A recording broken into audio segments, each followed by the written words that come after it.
إن الحمد لله نحمده ونستعينه ونستغفره ونعوذ بالله من شرور أنفسنا ومن سيئات أعمالنا من يهده الله فلا مضل له ومن يضلل فلا هادي له وأشهد أن لا إله إلا الله وحده لا شريك له وأشهد أن محمدا عبده ورسوله يا أيها الذين آمنوا اتقوا الله حق تقاته ولا تموتن إلا وأنتم مسلمون يا أيها الناس اتقوا ربكم الذي خلقكم من نفس واحدة وخلق منها زوجها وبث منهما رجالا كثيرا ونساء واتقوا الله الذي تساءلون به والأرحام إن الله كان عليكم رقيبا يا أيها الذين آمنوا اتقوا الله وقولوا قولا سديدا يصلح لكم أعمالكم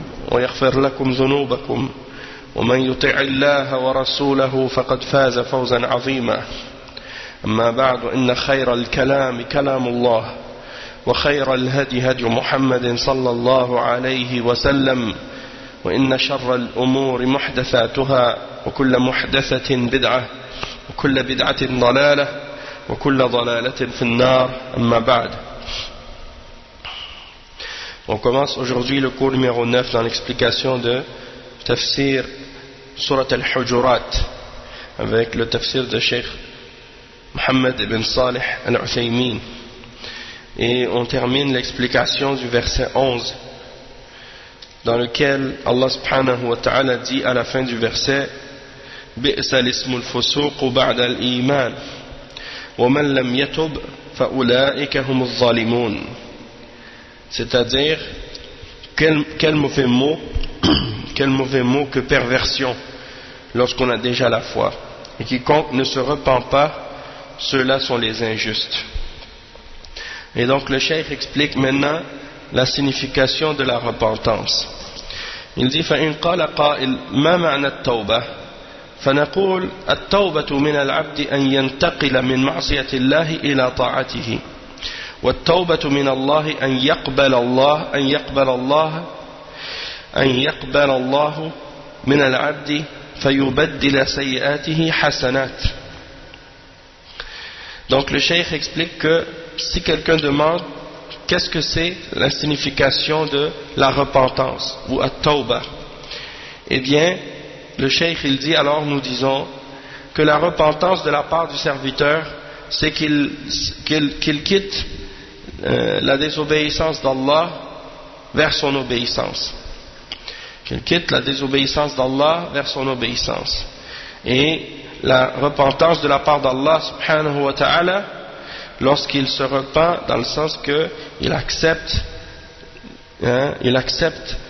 la repentance du serviteur, il accepte de changer les œuvres du serviteur, des mauvaises œuvres qu'il a fait, il les change en bonnes œuvres. C'est ça le fait que Allah subhanahu wa ta'ala accepte, quand on dit qu'il est repentant, dans le sens qu'il accepte de transformer et de changer les œuvres du serviteur, des péchés qu'il a fait, il les transforme en bonnes œuvres. Et le cheikh il mentionne les versets à ce sujet. Il dit قال الله تبارك وتعالى والذين لا يدعون مع الله إلها آخر ولا يقتلون النفس التي حرم الله إلا بالحق ولا يزنون. Ça c'est dans les versets de Surat Al-Furqan. À la fin de Surat Al-Furqan, Allah subhanahu wa ta'ala mentionne ces points-là. Donc il dit, et ceux qui n'invoquent pas en dehors d'Allah subhanahu wa ta'ala une autre divinité et qui ne tuent pas, qui ne commettent pas de meurtre, qui ne tuent pas une âme que Allah a interdit de tuer. ولا يقتلون النفس التي حرم الله إلا بالحق, sauf de bon droit, et ne commettent pas de fornication. ولا يزنون ومن يفعل ذلك يلقى أثاما, quiconque fait cela encourra une punition. يضاعف له العذاب يوم القيامة ويخلد فيه مهانا. Et le châtiment lui sera doublé au jour de la résurrection et il demeurera éternellement couvert d'ignominie. إلا من تاب وآمن وعمل عملا صالحا فأولئك يبدل الله سيئاتهم حسنات وكان الله غفورا رحيما. Donc le cheikh il cite donc la fin de ce verset dans lequel Allah subhanahu wa ta'ala dit sauf celui qui se repent, croit et accomplit une bonne œuvre, ceux-là Allah changera leurs mauvaises actions en bonnes. Il changera leurs mauvaises actions en bonnes actions. Et Allah est pardonneur et miséricordieux. Naam, وَمَنْ تَابَ وَعَمِلَ صَالِحًا فَإِنَّهُ يَتُوبُ إِلَى اللَّهِ مَتَابًا. Et quiconque se repent et accomplit une bonne œuvre, c'est vers Allah qu'aboutira son retour. Donc ça c'est les versets 68 à 71 dans Surat Al-Furqan. Le cheikh il dit ensuite وَقَدْ تُطْلَقْ التوبة من الله على توفيقه العبد إلى التوبة. Et on peut également dire que lorsqu'on parle de la repentance de la part d'Allah subhanahu wa ta'ala, c'est dans le sens qu'il donne aux serviteurs le succès de la repentance et le fait de pouvoir effectivement se repentir sincèrement. فلله تعالى على العبد توبتان توبة بمعنى التوفيق للتوبة وتوبة بمعنى قبول التوبة. Donc le cheikh il dit que Allah subhanahu wa ta'ala il a deux repentances par rapport aux serviteurs. La repentance dans le sens, parce qu'un des noms d'Allah subhanahu wa ta'ala c'est qu'il est At-Tawwab, innahu kana tawwaba. Donc il est Tawwab, ça veut dire celui qui accepte constamment la repentance. Et quand on dit qu'il accepte la repentance, il dit c'est dans deux sens. Dans le sens qu'il donne aux serviteurs le succès de se repentir sincèrement, et dans l'autre sens c'est justement l'acceptation de la repentance de la part du serviteur. والدليل على هذا قول الله تبارك وتعالى وعلى الثلاثة الذين خلفوا وعلى الثلاثة الذين خلفوا حتى إذا ضاقت عليهم الأرض بما رحبت وضاقت عليهم أنفسهم وظنوا أن لا ملجأ من الله إلا إليه ثم تاب عليهم ليتوبوا. Donc le cheikh il dit, et il y a une indication de ça, cette signification est indiquée dans Surat At-Tawbah, les versets dans Surat At-Tawbah dans lesquels Allah subhanahu wa ta'ala parle des trois qui étaient restés derrière et que finalement Allah subhanahu wa ta'ala a accepté leur repentance. Et il dit dans le verset 118 dans Surat At-Tawbah, et il a accueilli le repentir des trois qui étaient restés à l'arrière, si bien que toute vaste qu'elle fût, la terre leur paraissait exiguë, la terre leur paraissait étroite, et ils se sentaient à l'étroit dans leur propre personne à cause de leur péché. Ils trouvaient la terre, malgré qu'elle était vaste, ils la trouvaient étroite, et ils se sentaient en eux-mêmes étroits dans leur propre personne, et ils pensaient qu'il n'y avait d'autre refuge d'Allah qu'auprès de lui. La malja'a min Allahi illa ilayh. Tu peux pas t'enfuir d'Allah excepté vers lui. Puis il agréa leur repentir pour qu'ils reviennent à lui, car Allah est l'accueillant au repentir et le miséricordieux. ثم تاب عليهم ليتوبوا إن الله هو التواب الرحيم. Donc on a la preuve de qu'est-ce qu'on a expliqué par rapport au sens de la repentance quand on dit que Allah subhanahu wa ta'ala il est at-tawwab, hein, c'est dans le sens que il donne le succès aux serviteurs de se repentir et il accepte leur repentance. Donc il dit, puis il agréa leur repentir pour qu'ils reviennent à lui, car Allah est l'accueillant au repentir et le miséricordieux. Et il dit ensuite, ay وفقهم للتوبة فتابوا وأما التوبة الأخرى وهي قبول توبة العبد فمثل قوله تعالى وهو الذي يقبل التوبة عن عباده ويعفو عن السيئات. Donc le cheikh il dit, on voit que dans ce verset qu'on a mentionné, Allah subhanahu wa ta'ala a donné à ces trois hommes parmi les sahaba, il leur a donné le succès de la repentance, et donc ils se sont repentis sincèrement. En ce qui concerne l'autre repentance, c'est-à-dire l'autre sens de la repentance, c'est-à-dire du fait que Allah subhanahu wa ta'ala accepte la repentance du serviteur, eh bien cela est mentionné dans des versets comme celui dans lequel Allah subhanahu wa ta'ala dit وَهُوَ الَّذِي يَقْبَلُ التَّوْبَةَ عَنْ عِبَادِهِ وَيَعْفُو عَنِ السَّيِّئَاتِ.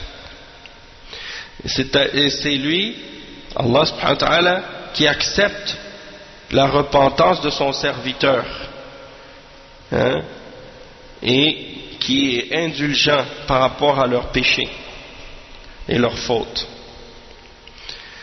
Et le cheikh il dit ensuite, وَتَوْبَةُ الْعَبْدِ تحتاج إلى شروط إذ ليس كل توبة مقبولة وليس كل من قال أنا تائب إلى الله يكون تائبا بل لا بد من شروط. Donc le cheikh il dit, la repentance du serviteur, elle a besoin de certaines conditions. Alhamdulillah, dans l'islam, dans la religion de l'islam, la religion d'Allah, la religion de vérité, la religion du tawhid, on n'a pas besoin d'aller voir un prêtre et de se confesser à lui pour lui mentionner nos péchés et pour espérer un pardon d'Allah subhanahu wa ta'ala, hein? Et on n'a pas besoin non plus de croire que quelqu'un est venu pour mourir pour nos péchés, hein? Et comme un genre de sacrifice humain pour pardonner ou effacer les péchés des hommes. On n'a pas ces croyances d'égarement et ces fausses croyances dans l'islam. Alhamdulillah, Allah subhanahu wa ta'ala nous a épargnés de ces égarements-là et nous a guidés vers la vraie signification de la repentance. Et donc, la façon dont le serviteur doit faire lorsqu'il a commis un péché, s'il veut que Allah accepte sa repentance, eh bien il n'a qu'à se repentir à Allah subhanahu wa ta'ala, et pour arriver justement à se repentir correctement, il y a des conditions à respecter. Et voici les conditions que le cheikh a citées. Il a mentionné 5 conditions.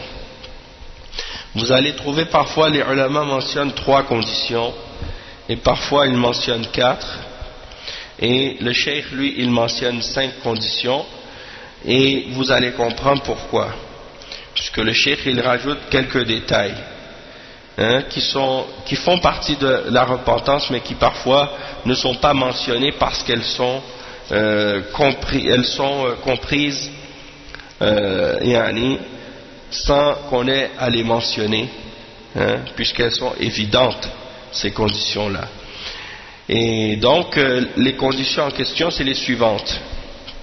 الشرط الأول أن يخلص لله تعالى في التوبة، أي لا يحمله على التوبة أنه خائف من أبيه أو خائف من أخيه الأكبر أو خاف من السلطات أو تاب لأجل أن يقال فلان مستقيم. والإخلاص لله في التوبة أن يكون الحامل له على التوبة طلب رضا الله عز وجل والوصول إلى كرامته والإخلاص شرط في كل عبادة. Donc la première question, la première condition, c'est une condition que parfois les ulama ils ne la mentionnent pas parce qu'elle est comprise par elle-même et que c'est une condition non seulement pour la repentance mais pour toutes les adorations sans exception. Et donc étant donné que c'est une condition qui doit être présente dans toute adoration, eh bien ils ne la mentionnent pas tout le temps, mais elle est comprise et elle est nécessaire bien entendu pour la repentance, puisque la repentance est une adoration aussi, hein? C'est une des plus grandes formes d'adoration et qui est obligatoire aussi. Donc la première condition c'est quoi? C'est de purifier notre intention pour que notre repentance soit exclusivement dans le but de plaire à Allah et de le satisfaire lui seul. Et donc, ce qui te pousse et ce qui t'amène à te repentir et à faire la tawbah, eh bien, ça ne doit pas être parce que, par exemple, tu as peur de ton père, ou parce que tu as peur de ton grand frère, ou parce que tu as peur des autorités, hein, ou que tu te repens pour que les gens disent de toi que tu es droit, ou que tu te repens à Allah subhanahu wa ta'ala pour arriver à obtenir quelque chose de la dunya, des choses de ce genre. Non. Il faut que ta repentance soit exclusivement, et que ce qui t'amène à te repentir soit exclusivement la recherche de l'agrément d'Allah subhanahu wa ta'ala et d'obtenir sa générosité et le fait qu'il te donne sa miséricorde et son paradis. Et donc la sincérité et la pureté d'intention, et que ce soit fait uniquement pour Allah, ça c'est une condition dans toutes les adorations, comme on l'a dit, et en particulier dans la repentance. D'accord? Donc ça c'est la première condition que le cheikh a mentionnée. الشرط الثاني الندم على ما فعل ومعنى يندم أي يتحسر ويتكدر أنه وقع منه هذا الشيء ويخجل من الله عز وجل. Donc la deuxième condition c'est quoi? C'est que il doit avoir des remords d'avoir fait ce qu'il a fait. Et qu'est-ce que ça signifie le remords? Eh bien ça signifie que en lui-même il regrette, il regrette et il se sent coupable, il se sent coupable d'avoir fait le péché qu'il a fait devant Allah subhanahu wa ta'ala, et il est gêné et il a honte devant Allah subhanahu wa ta'ala d'avoir commis cette désobéissance, et il ressent du remords et du regret. Donc ça c'est la première condition, pardon, c'est la deuxième. Donc ça c'est la deuxième condition.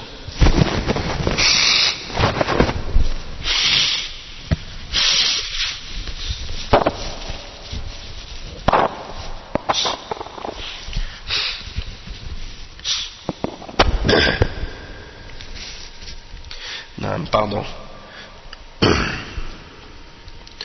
نعم الشرط الثالث أن يقلع عن الذنب في الحال، أن يقلع عن الذنب في الحال، وذلك بأن يأتي بالواجب إن أمكن تداركه أو بدله إن لم يكن تداركه، وأن يقلع عن المحرم إذا كان الذنب فعلا محرما، وإذا كان الذنب في حق الإنسان بأن يكون شخص سرق منه مالا والسرقة حرام وتاب الرجل وندم على وعزم أن لا يعود فلا بد أن يوصل هذا المال إلى صاحبه ولا يمكن أن تتم التوبة إلا بهذا. Donc le cheikh il dit que la troisième condition c'est que la personne elle cesse, elle se retire complètement de ce péché-là dans le moment même, et qu'elle s'arrête de commettre ce péché dans le moment même. Et si elle est capable de se reprendre, de corriger le mal qu'elle a fait, alors elle le change. Si elle est capable de le remplacer, eh bien elle doit le remplacer pour que sa repentance soit valable. Donc elle doit se retirer de la chose qu'elle a faite qui a été interdite. Si c'est une action qui est réellement haram, eh bien dans ce cas-là, si c'est un péché par exemple qui concerne le droit de quelqu'un d'autre, comme par exemple si c'est quelqu'un qui a volé de l'argent à quelqu'un, eh bien le vol est haram, ça c'est clair. Et la personne donc qui veut se repentir d'avoir volé cet argent, lorsqu'elle a des remords de l'avoir fait, et qu'elle est certaine, ou qu'elle a la ferme volonté et la détermination de ne plus refaire ce péché par la suite, eh bien cette personne doit remettre l'argent volé à celui qui est son propriétaire. Et la repentance ne peut pas être complétée excepté si on a remis au propriétaire les biens qui ont été volés. Et donc le cheikh il dit ensuite: فإذا قال أخشى إن ذهبت إلى هذا الرجل وأعطيته المال أن يترتب على ذلك ضرر علي وعلى سمعتي وربما أحبس وربما يدعى أو يدعي أن المبلغ المسروق أكثر وأنا قد تبت إلى الله قبل أن يقدر علي فكيف تكون الحال؟ فهل يجوز أن يتصدق به عن صاحبه؟ والجواب لا يجوز، لأن صاحبه معلوم. أما لو كان مجهولا كما لو سرق من أناس نسيهم أو جهلهم ولا يدري أين هم، فهنا يتصدق بما سرق عنهم.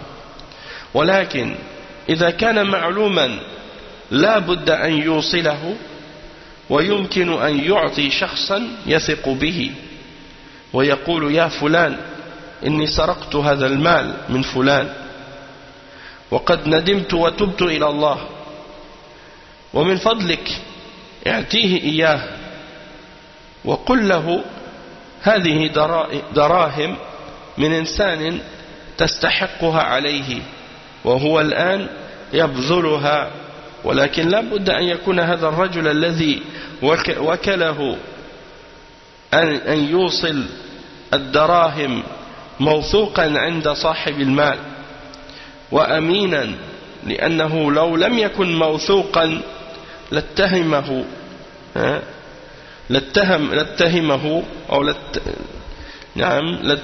صاحب المال وقال: أنت السارق والمسروق أكثر. فلا بد أن يكون ثقة، وإذا لم يمكن فيمكن أن ترسل بالبريد ويقال: هذه دراهم من شخص تستحقها عليه. وفي هذه الحال من المعلوم أنك لن تكتب اسمك، وأيضا يحسن أن لا تكتبها بقلمك، لأنه ربما يمر عليه ويعرف خطك يوما من الدهر. فإذا كان الحق ماليا، أما إذا كان الحق غير مالي مثل أن يكون الشخص اغتبته في مجلس أو مجالس فتكون التوبة فكيف تكون التوبة من هذا؟ نعم طيب. Le cheikh il explique, il dit l'obligation, il dit supposons que la personne qui a volé l'argent, elle dit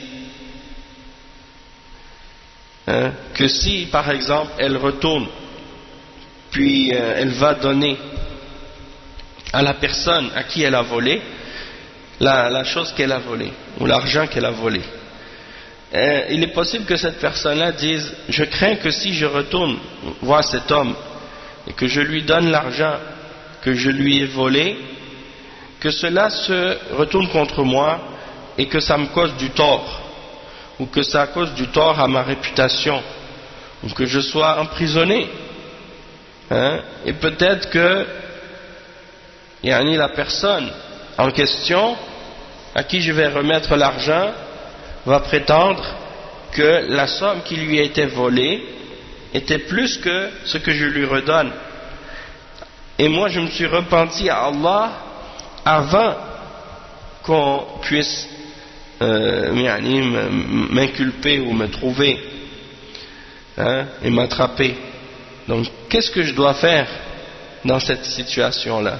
Est-ce qu'il m'est permis de donner cet argent en sadaqa au nom de la personne à qui je l'ai volé, comme si de donner cet argent-là en aumône ou en charité pour lui, à sa place? Et le cheikh il répond, il dit non, cela n'est pas permis, parce que tu connais son propriétaire. Donc si c'est le cas où tu connais son propriétaire, tu dois le remettre au propriétaire directement, c'est-à-dire tu ne dois pas le donner en sadaqa ou le donner à quelqu'un d'autre pour t'en débarrasser. Tu dois remettre cet argent à son propriétaire puisque tu sais qui il est.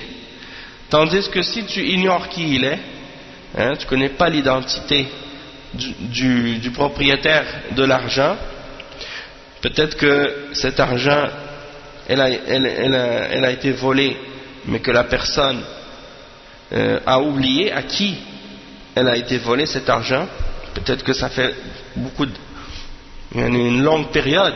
Des fois il y a des gens qui se repentent d'avoir volé des années après le vol en question, peut-être 10 ans après ou plusieurs années après, ou des fois c'est moins ou des fois c'est plus. Donc la personne elle ne se rappelle plus à qui elle a volé, peut-être qu'elle a volé tellement qu'elle ne peut plus savoir qu'est-ce qu'elle a volé et à qui elle a volé, et combien elle a volé. Donc qu'est-ce qu'elle fait? Aussi également c'est possible qu'elle ignore à qui elle a volé. Peut-être qu'elle a vu des choses, qu'elle a prises de l'argent de quelque part sans savoir qui était le propriétaire. Donc qu'est-ce qu'elle fait? Est-ce qu'elle donne l'argent en sadaqa? Le cheikh il dit oui, dans ce cas-là tu peux le donner en sadaqa pour la personne, puisque tu ne sais pas à qui ça appartenait à la base.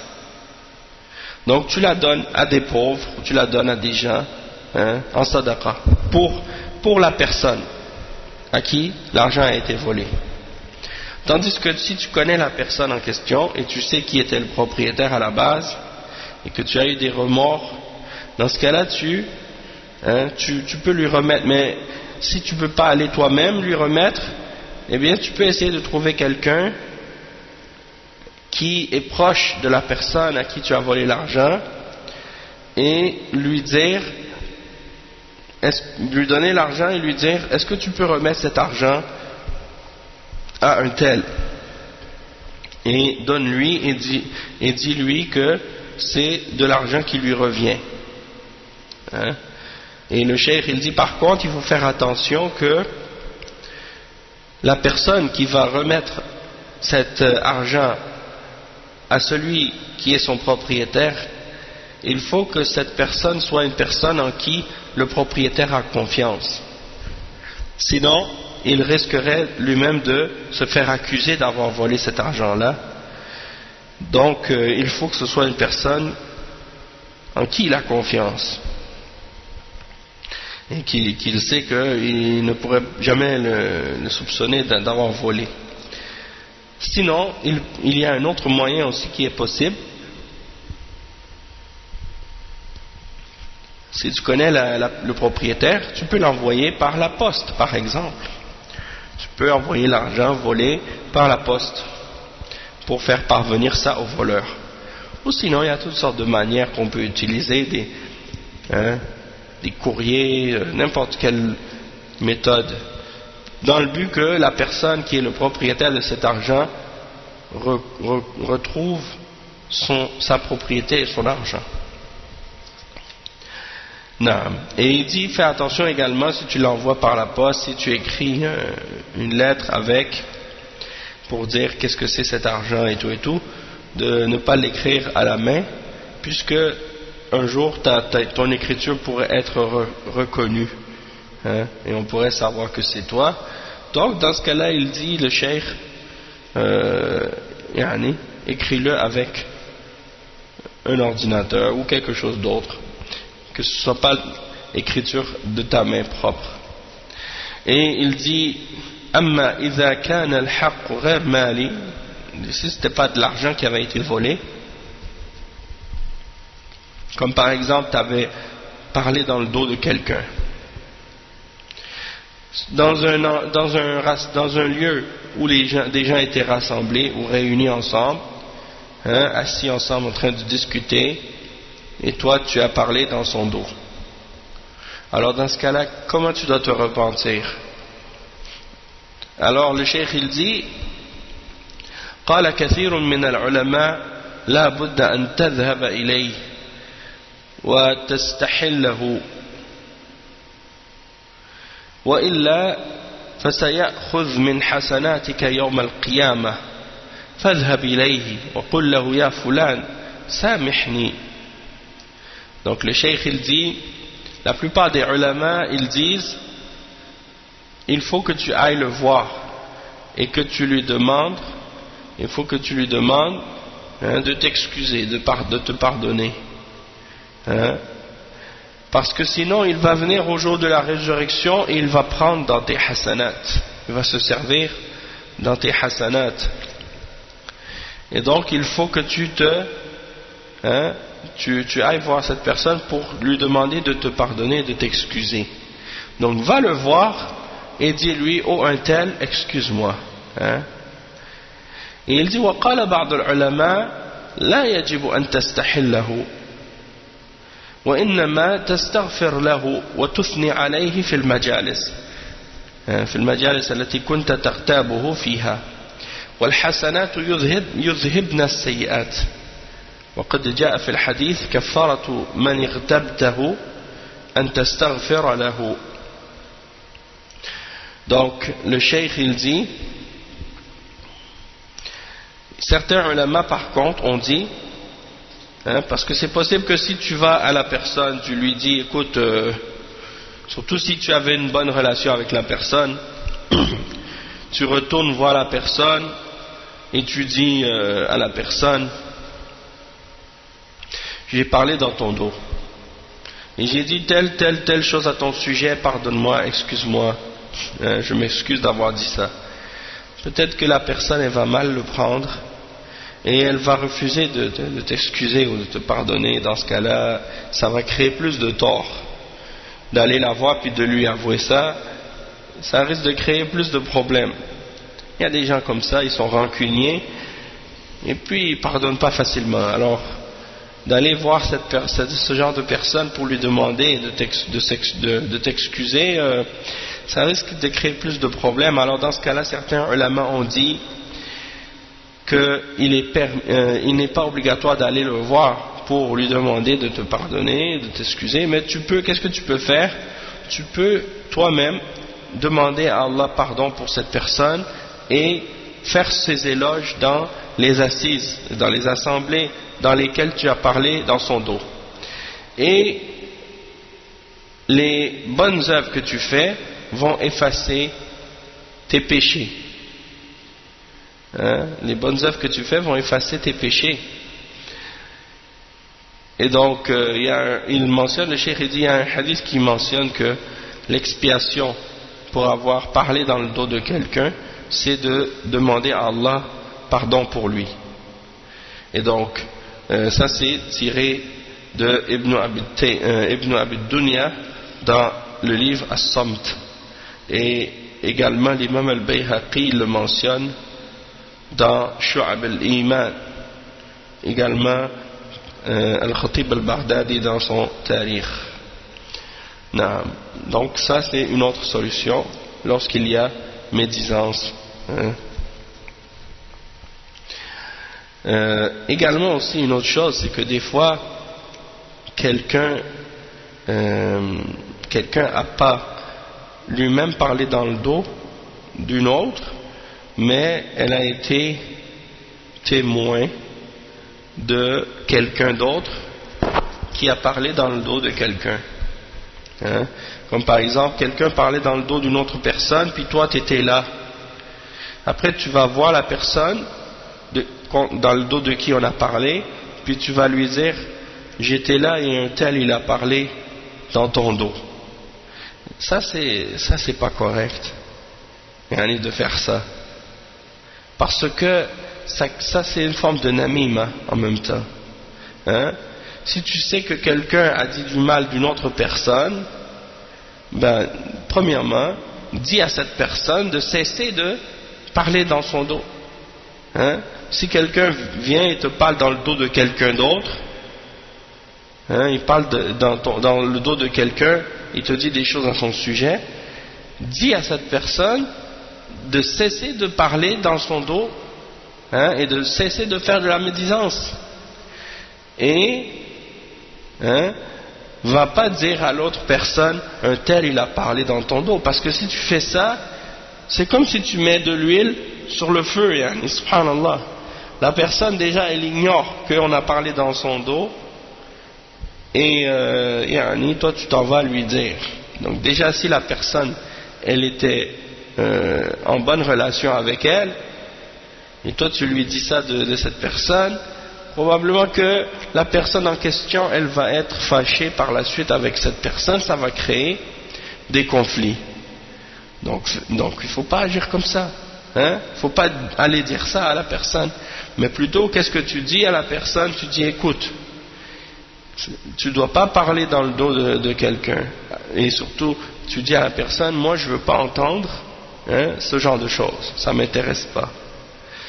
Et tu dis en plus, tu dois demander pardon à Allah d'avoir parlé dans le dos de quelqu'un, parce que ça c'est haram, et en même temps tu devrais aller t'excuser à la personne en question et lui dire qu'est-ce que tu as fait pour qu'elle t'excuse.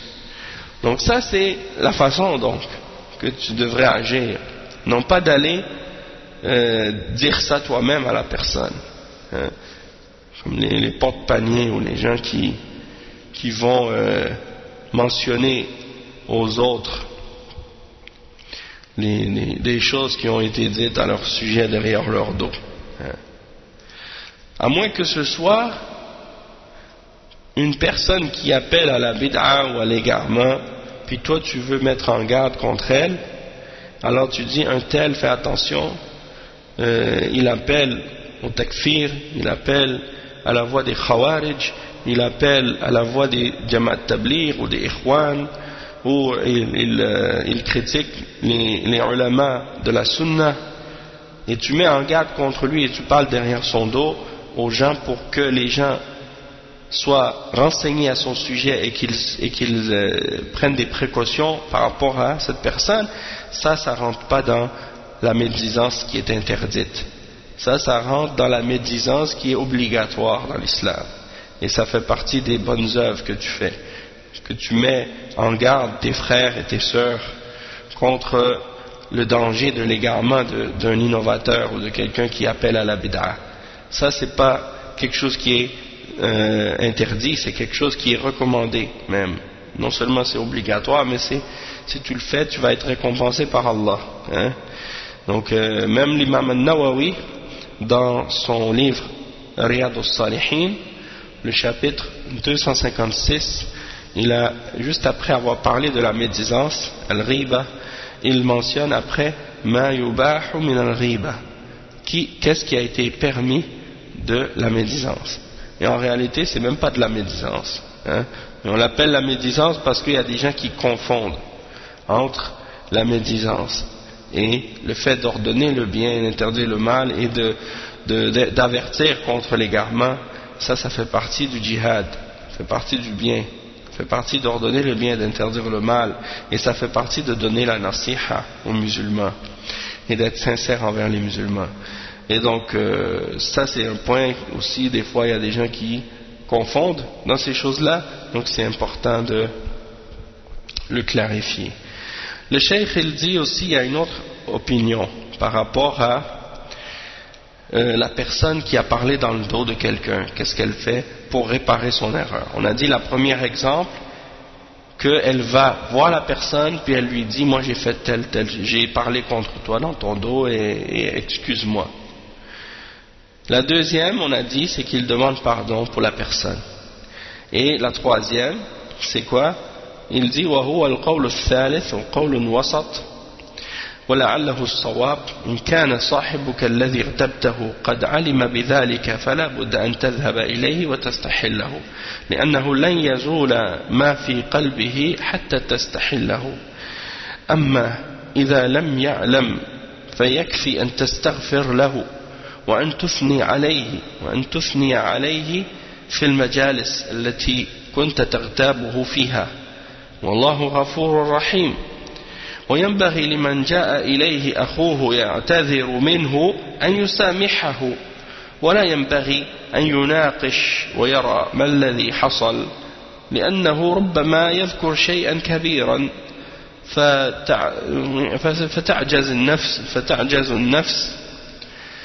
تعجز نفس صاحبه عن أن يحلله لأن النفس أمارة بالسوء فالأولى أن لا يسأل وأن يحتسب الأجر من الله ويقول وهذا جاء معتذرا وقد عفا فأجره على الله ومن عفا فأجره على الله ويرجى في المستقبل أن تعود هذه الغيبة ثناء حسنا. وهذا التفصيل هو اختيار شيخ الإسلام وهو الحق، وهو أنه إن كان عالما فلا بد أن تستحله حتى يزول ما في قلبه، وإن كان غير عالم فلا حاجة إلى استحلاله. وهذا بالنسبة للذي اغتاب غيره. أما الذي اغتيب وطلب منه السماح فالذي نرى أن الأفضل والأكمل أن يحلله لأنه أخوه جاءه معتذرا نادما فليحلله، وثقوا أنه إذا حلله ستكون كبيرة وعظيمة على الشخص الذي استحله، وسيرى أنه أهدى إليه كبيرة أكبر هدية، فتنقلب الكراهية التي كانت التي كانت من قبل إلى ألفة ومحبة. وهذا هو المطلوب من المسلمين، أن يكون بعضهم لبعض إلفا ومحبا ووادا. Donc le cheikh il dit la troisième position, c'est une position intermédiaire, si on veut, moyenne, et probablement que c'est cette position là qui est la bonne. Il dit que si ton compagnon est dans le dos duquel tu as parlé, il a appris que tu avais parlé dans son dos, il est au courant et il sait que tu as parlé dans son dos, alors il dit dans ce cas là va vers lui et demande-lui de t'excuser, et en allant vers lui et en lui demandant de t'excuser, eh bien ça va enlever de son cœur ce qu'il a comme colère contre toi, mais par contre s'il n'a pas su, s'il n'a pas été au courant, alors il est suffisant hein, que tu demandes à Allah pardon pour lui, que tu demandes à Allah pardon pour lui, et que tu fasses son éloge dans les assises et les assemblées dans lesquelles tu as parlé dans son dos. Et Allah est pardonneur et miséricordieux. Et donc, il faut pour la personne, yarhamkallah, en ce qui concerne la personne contre qui on a parlé dans son dos, personne qui a été la victime, hein, de cette médisance, celui contre qui on a parlé dans le dos, eh bien, si son frère lui vient et lui demande des excuses, il devrait l'excuser. Hein? Il ne doit pas rentrer dans une discussion avec lui pour dire qu'est-ce qui est arrivé, qu'est-ce que tu as dit, hein? Pourquoi tu as dit ça, et ainsi de suite. Parce que c'est possible que la personne, si elle commence à demander des questions au sujet des détails, que la personne, elle entende des choses qui lui déplaisent et que ça devienne trop grand pour lui et qu'elle ne soit plus capable de lui pardonner qu'est-ce qu'elle a fait. Alors, hein, puisqu'on sait que l'âme de l'homme le pousse vers le mal parfois, alors le mieux c'est de ne pas demander des détails, de ne pas questionner la personne et de simplement espérer la récompense d'Allah dans cette patience, et de se dire à elle-même, ce frère est venu et s'est excusé, et celui qui pardonne à son frère et qui excuse son frère, il aura une récompense d'Allah, et on espère que dans l'avenir, eh bien cette médisance qui a été commise, elle se transforme et elle revienne comme quelque chose de bien et une éloge à la fin.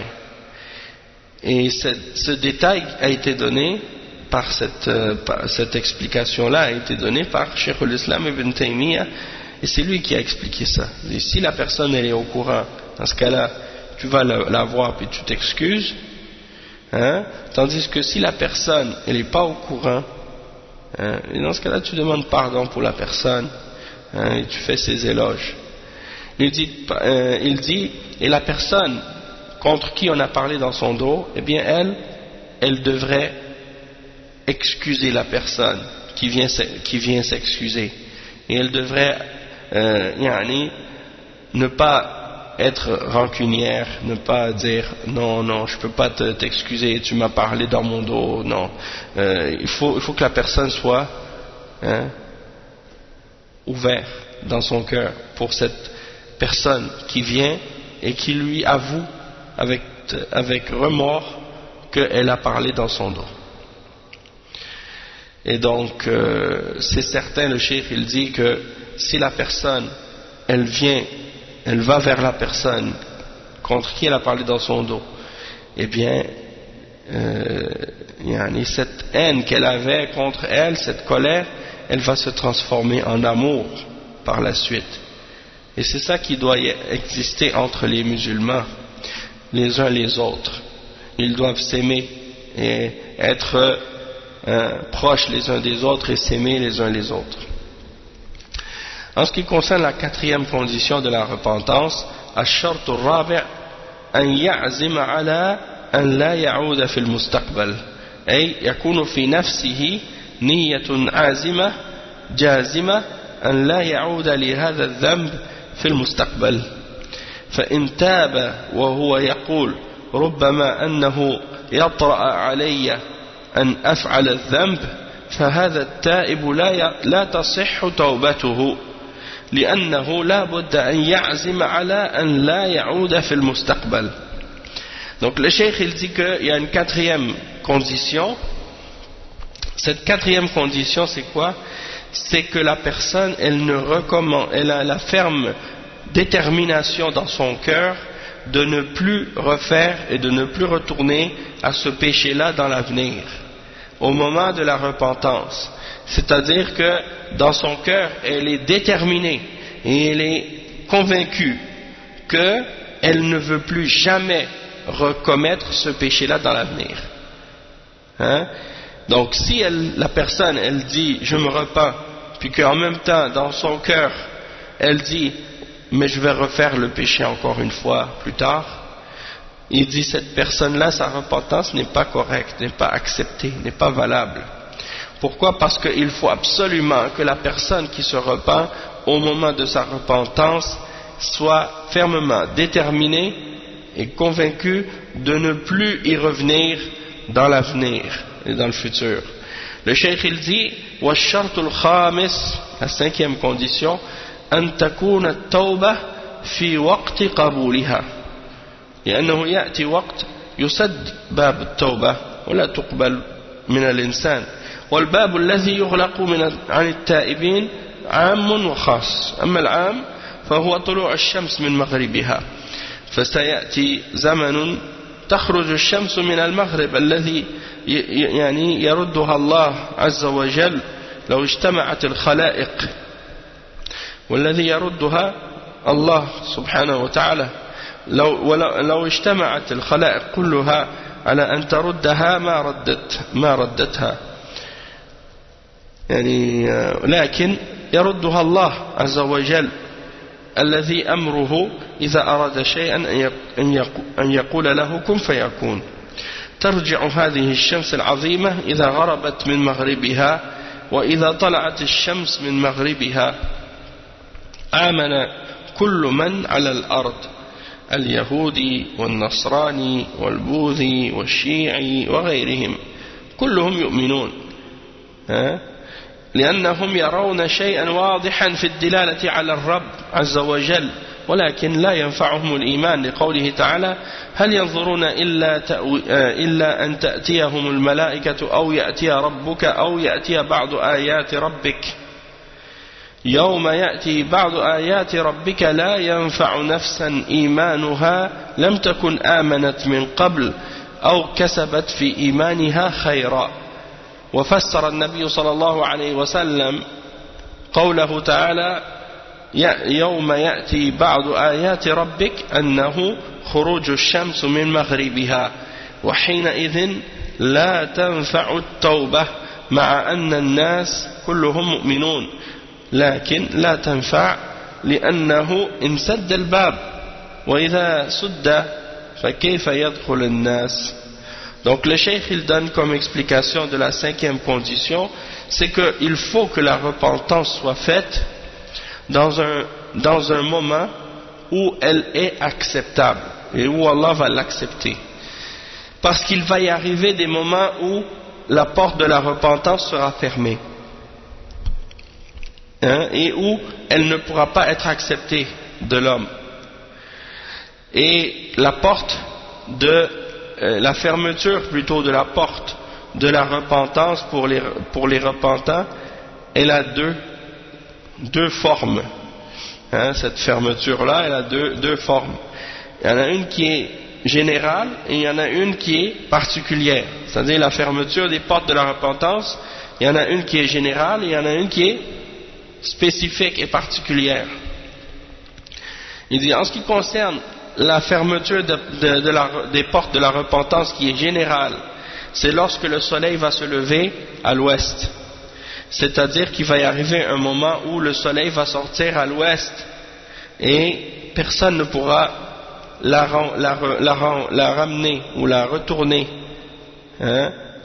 Retourner le soleil, personne ne pourra le retourner dans son sens excepté Allah Azza wa Jal.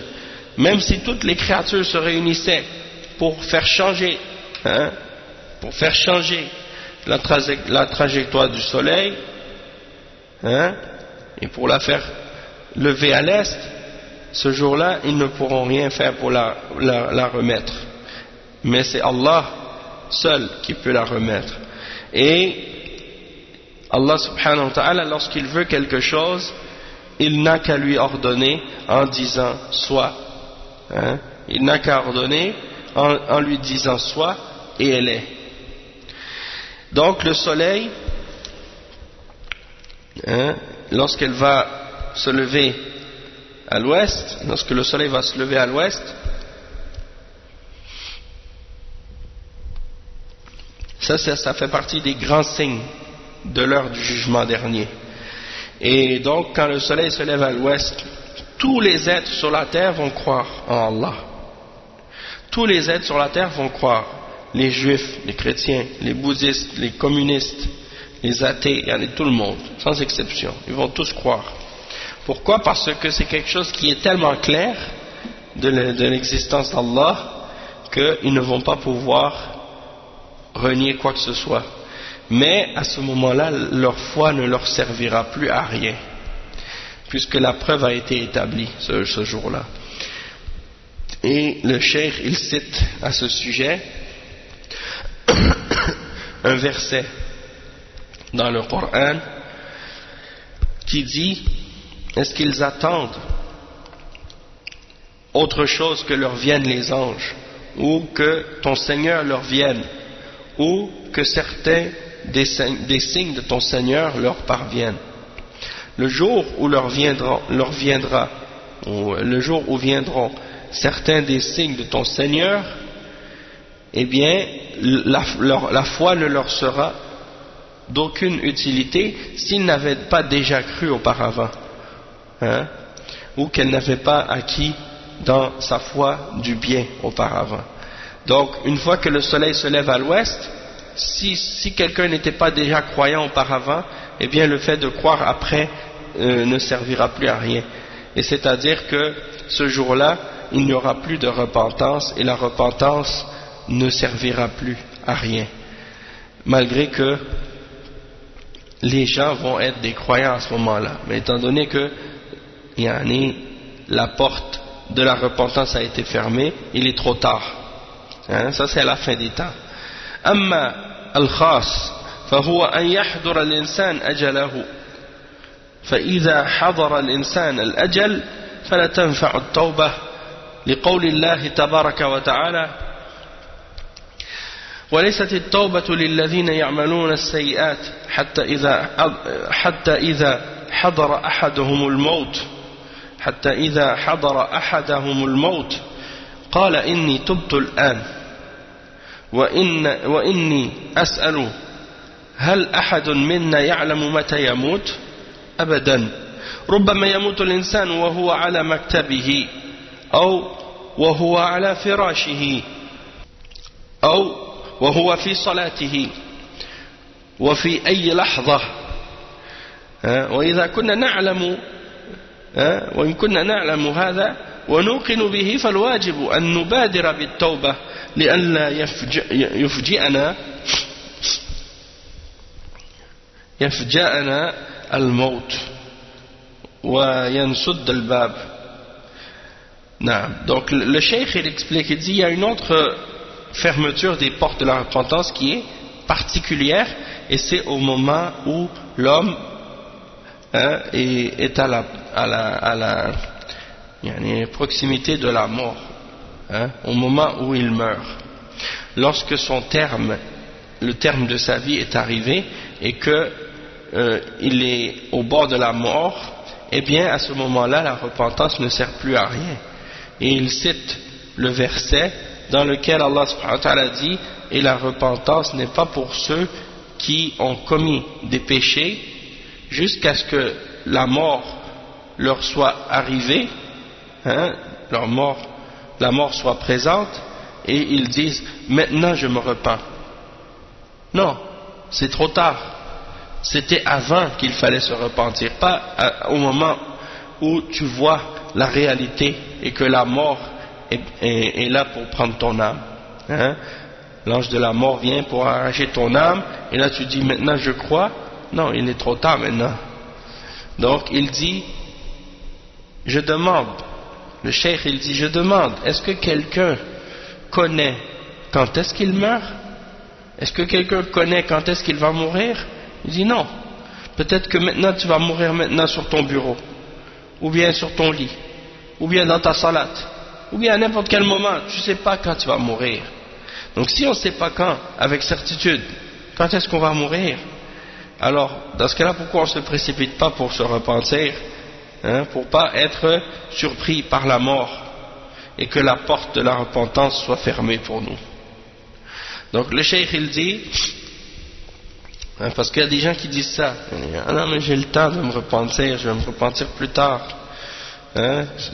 comme si là je vais encore profiter encore de la vie, je vais encore profiter du péché, surtout les jeunes, les jeunes, Allah musta'an, les adolescents, Allah musta'an, et même des fois il y a des parents même qui pensent comme ça, à cause de leur ignorance et de leur aveuglement.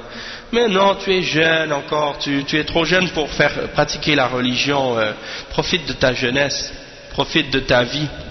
Et il y en a des diables parmi les humains qui parlent comme ça à leurs enfants ou à leurs neveux ou à leurs petits, Allah musta'an. Et il y en a des diables parmi eux qui disent tu sais, profite de ta jeunesse. Moi quand j'étais jeune, j'ai pas pu profiter, j'ai pas fait ci, j'ai pas fait ça. A'udhu billah. Donc ils incitent les jeunes à faire des péchés et à désobéir à Allah sous prétexte que la vie est courte et qu'il faut en profiter, c'est-à-dire il faut se permettre de goûter à tous les plaisirs illicites de la vie, comme si c'était ça le bonheur, comme si c'était ça la vraie liberté, et comme si c'était ça qui était nécessaire de faire par rapport à notre âge, puisque quand on est jeune, supposément qu'on a beaucoup de temps, alors qu'on ne sait pas, tu peux mourir autant quand tu es jeune que quand tu es vieux. Il y a des gens qui meurent jeunes et il y a des gens qui meurent vieux, et donc il ne faut pas penser que parce que tu es jeune, tu es immunisé de la mort, ou que la mort ne peut pas t'atteindre. Non, la mort peut venir n'importe quand. Moi j'ai un de mes frères, un de mes frères qui est mort dans le coffre, c'est plus jeune, 29 ans. Il est mort dans son sommeil, pendant la nuit. Il s'est couché le soir et il ne s'est pas réveillé le matin. Il est mort comme ça, dans la nuit, arrêt du cœur, crise cardiaque. Un jeune homme de 29 ans. Qui aurait dit qu'il allait finir comme ça? Donc les gens, ils ont l'habitude que la mort vient quand tu es malade, quand tu as le cancer, quand tu as un problème de cœur. Mais quand tu es jeune, en bonne santé, fort, les gens disent mais profite de la vie, fais qu'est-ce que tu veux, pas besoin de faire la salade, pas besoin de faire le jeûne, pas besoin de faire ci ou ça, va t'amuser, cours à gauche et à droite, Allah musta'an. Ça c'est des diables. Les êtres humains qui donnent ce genre de conseils là aux jeunes, ce sont des diables. Et au jour de la résurrection, il n'y a pas de doute que pour avoir donné ce genre de conseils diaboliques à des jeunes, ils auront un châtiment. Ça c'est clair. Parce qu'ils ont incité au mal. Il y en a qui disent mais tu es jeune, à ton âge t'as pas de copine, t'as pas un copain, t'as pas une copine, tu sors pas avec des garçons ou avec des filles, A'udhu billahi minash shaitanir rajim. Donc ça ils poussent des jeunes à tomber dans le zina et à faire la fornication et l'adultère. Donc ça c'est comme si pour eux c'était halal. Et t'es jeune, vas-y. Et il y en a parmi les parents, ça c'est une chose qui m'a choqué une fois, Allah musta'an, il y en a des parents qui, pour eux c'est pas grave si leurs fils vont faire le zina, du moment que c'est pas leurs enfants à eux qui sont les victimes, ça ne dérange pas que ce soit les filles de d'autres familles. Et il y en a même qui ont dit une fois, il y en a même une mère qui m'avait appelé à la mosquée une fois, Allah musta'an, elle me dit mais mon fils ça me dérange pas s'il va à gauche et à droite comme ça, courir avec des femmes ou des filles qui sont pas musulmanes, ça dérange pas, elles sont pas musulmanes. Et je lui ai dit a'oudhu billah, j'ai dit ça c'est grave, ça c'est haram. Et j'ai dit, et si jamais, par exemple, en plus du péché d'avoir commis la fornication et l'adultère, même si c'était pas avec une femme qui est musulmane ou une fille qui est musulmane, c'est un péché quand même. Et j'ai dit, et supposons que cette femme, elle tombe enceinte par la suite. Hein? Elle a dit, ben, il peut mettre des préservatifs ou des choses comme ça. J'ai dit, a'oudhu billah. Donc, c'est des... Hein? Une femme musulmane qui me disait ça au téléphone à la mosquée. Elle appelait pour demander de l'argent en plus. Parce qu'elle disait qu'elle a des problèmes d'argent. Et en même temps, elle racontait ce genre de choses. Donc, franchement, j'ai dit, a'oudhu billah. Il y a des gens vraiment, ils n'ont rien compris de la religion. Du tout, yani, subhanallah. Et ils pensent à la vie comme les athées, comme les kuffars, juifs et chrétiens, la même chose. Hein? Ça, c'est des choses, avant l'islam, on entendait les kuffars yani, qui disent ça à leurs enfants, à leurs cousins, à leurs neveux, à leurs proches, yani, tout des trucs comme ça.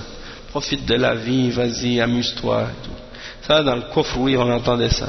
Mais des musulmans qui disent ces choses-là, yani, a'oudhu billah, yani, il y a un frère comme ça, un jeune. Il commence à pratiquer la religion, tu vois. Il commence à faire la salat, il s'écarte du haram, il veut pas rentrer avec des relations avec des filles, il s'écarte des jeunes filles, il veut pas tomber dans des péchés avec des femmes, des choses comme ça. Il s'écarte de tout ce qui est haram, pas de musique, pas de quoi que ce soit de haram. Puis il est venu me voir, puis après il me dit mes parents ils sont fâchés parce que je suis pratiquant, parce que je pratique ma religion. Et là ils me disent tu devrais sortir, tu devrais t'amuser, à ton âge tu ne dois pas être sérieux comme ça dans ta religion, c'est pas normal, c'est de l'extrémisme, c'est du radicalisme, hein? A'udhu billah. Non, c'est pas ça. Ça c'est qu'est-ce qui est obligatoire que tu l'appliques à partir du moment que tu atteins la puberté. Tu deviens responsable de tes actes en islam. Et la mort peut venir n'importe quand. Donc il faut pas s'imaginer comme si ça y est, on est jeune alors on a le temps. Non, parce que la vie passe tellement vite et on réalise même pas. Et les péchés qu'on fait dans la jeunesse parfois nous suivent jusqu'à notre mort. Et les conséquences de ces péchés-là aussi. Donc déjà, la laideur de ces péchés-là qui restent dans ta mémoire, tu vas t'en souvenir jusqu'à ce que tu vieillisses, et en même temps aussi les conséquences de ces péchés-là par la suite, s'il y a des conséquences qui en découlent, tu vas avoir les conséquences à payer jusqu'à ta mort. Sans oublier que si tu meurs dans cet état-là, tu meurs dans l'égarement, au lieu de mourir dans le bien. Et on sait que le prophète sallallahu alayhi wa sallam, il dit innamal a'malu bil khawatim, innamal a'mal bil khawatim, c'est-à-dire les œuvres qu'on fait c'est qu'est-ce qui va compter, c'est par quoi on a terminé notre vie. Donc si tu as vécu une grande partie de ta vie dans l'obéissance d'Allah, puis après tu dis finalement là je vais profiter un petit peu de la vie, là je vais me laisser aller, je vais faire des choses qui sont péchés, des choses haram, puis après je vais me repentir. Puis tu meurs à ce moment-là.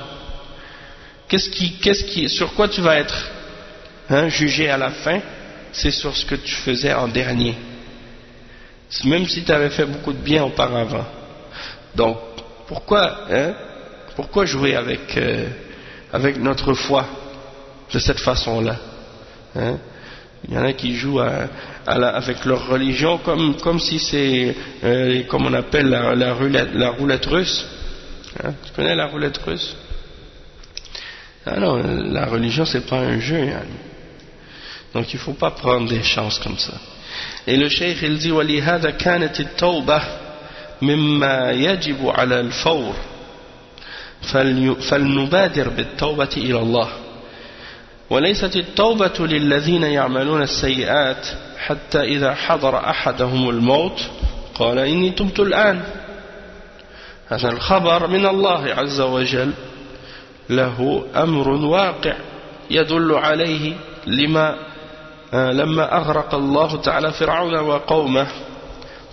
قال فرعون حين أدركه الغرق آمنت أنه لا إله إلا الذي آمنت به بنو إسرائيل، يعني الله عز وجل. وأنا من المسلمين، فقيل له الآن، أي الآن تتوب، لماذا لم تتب قبل؟ الآن وقد عصيت قبل وكنت من المفسدين، فلم تقبل توبته والعياذ بالله. وإذا تاب العبد فإن الله يفرح بهذا فرحا عظيما لا يتصوره إنسان. قال النبي صلى الله عليه وسلم لله أشد فرحا بتوبة أحدكم، أو قال بتوبة عبده من أحدكم براحلته. الراحلة هي البعير، يعني كان عليه طعامه وشرابه فأضلها، يعني ضاعت عنه، فطلبها فلم يجدها، فنام تحت شجرة ينتظر الموت، ضعفت قواه وخارجت يعني وخارت واضطجع ينتظر الموت. فبينما هو كذلك إذا بناقته متعلقا زمامها بشجرة فأخذ بالزمام فقال اللهم أنت عبدي وأنا ربك، يريد أن يقول اللهم أنت ربي وأنا عبدك، لكنه أخطأ من شدة الفرح. وهل تجدون فرحا أعظم من هذا؟ لا، لأنه لا فرح أشد من حياة بعد الإسراف على الموت. فالرب عز وجل يفرح بتوبة أحدنا أشد من فرحة هذا الرجل بناقته. Donc le cheikh il explique pour terminer les conditions de la repentance, qu'on doit se repentir avant la mort. Et il dit la repentance elle est obligatoire immédiatement, c'est-à-dire le plus tôt possible. Et donc il faut se précipiter vers la repentance à Allah. Allah subhanahu wa ta'ala dit ce qui signifie, et la repentance n'est pas pour ceux qui font des péchés jusqu'à ce que vienne la mort, puis ils disent je me repens maintenant. Donc Allah subhanahu wa ta'ala il nous donne un exemple concret de ça. Lorsque Pharaon a été noyé par Allah ainsi que son peuple, lorsque il a été au moment de la noyade, il a dit maintenant je crois à Allah. Il dit je crois que rien ne mérite d'être adoré excepté la divinité en laquelle les fils d'Israël ont cru, c'est-à-dire Allah. Et donc le cheikh il dit et il a dit ensuite wa ana min al-muslimin, et je suis du nombre des soumis, des musulmans, des gens qui se sont soumis à Allah. Donc Allah il a répondu en disant al-an, c'est-à-dire est-ce que c'est maintenant que tu te repens? Pourquoi tu ne t'es pas repenti auparavant? Est-ce que, donc il dit Allah subhanahu wa ta'ala ce qui signifie maintenant tu te repens alors que tu as désobéi auparavant et que tu étais parmi les gens qui ont semé le désordre et fait la corruption sur la terre. Donc Allah n'a pas accepté sa repentance à ce moment-là et son islam. Donc le serviteur par contre, s'il se repent à Allah avant la mort, eh bien Allah se réjouit de sa repentance de la plus grande joie que quelqu'un peut imaginer. Parce que le prophète sallallahu alayhi wa sallam a dit que Allah se réjouit plus de la repentance de l'un d'entre vous ou de la repentance de son serviteur que l'un d'entre vous lorsqu'il a sa monture avec toute sa nourriture, son eau et tout ce qu'il a de besoin dans son voyage. Imaginons que quelqu'un est en voyage par exemple et qu'il part à travers les déserts avec sa monture, sa nourriture, son eau et tout ce qu'il a besoin comme provision pour faire son voyage, et qu'en plein milieu de son voyage, il s'endort après, et que, ou bien supposons que il perd sa monture pendant son voyage, et qu'il la trouve plus, la voiture, sa monture plutôt, s'est égarée. Alors, qu'est-ce qu'il fait? Il s'allonge sous un arbre et il attend la mort. Et il s'affaiblit et il n'a plus de force, donc il décide de s'allonger et puis d'attendre la mort. Et alors qu'il se réveille, il voit que sa monture est revenue et qu'elle est accrochée à un arbre. Et donc il prend les rênes de sa monture et il dit, tellement il est heureux, tellement il se réjouit, il dit: oh Allah, tu es mon serviteur et je suis ton Seigneur.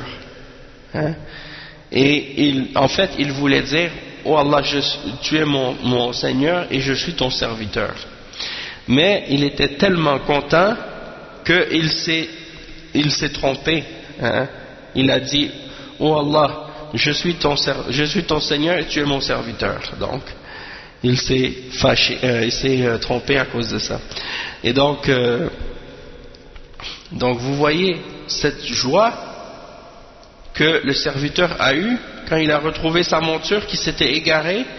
Eh bien, Allah subhanahu wa ta'ala, sa joie de la repentance de son serviteur, après avoir vécu dans le péché, dans l'égarement, et qu'il revient à Allah, eh bien la repentance, la joie d'Allah pour la repentance de ce serviteur-là est plus grande que la joie de cet homme qui avait perdu tous ses vivres et sa monture en plein milieu de son voyage, en plein milieu du désert.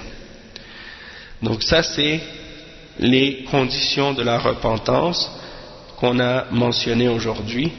Et donc on va s'arrêter ici pour le cours et on continuera incha'Allah le prochain cours.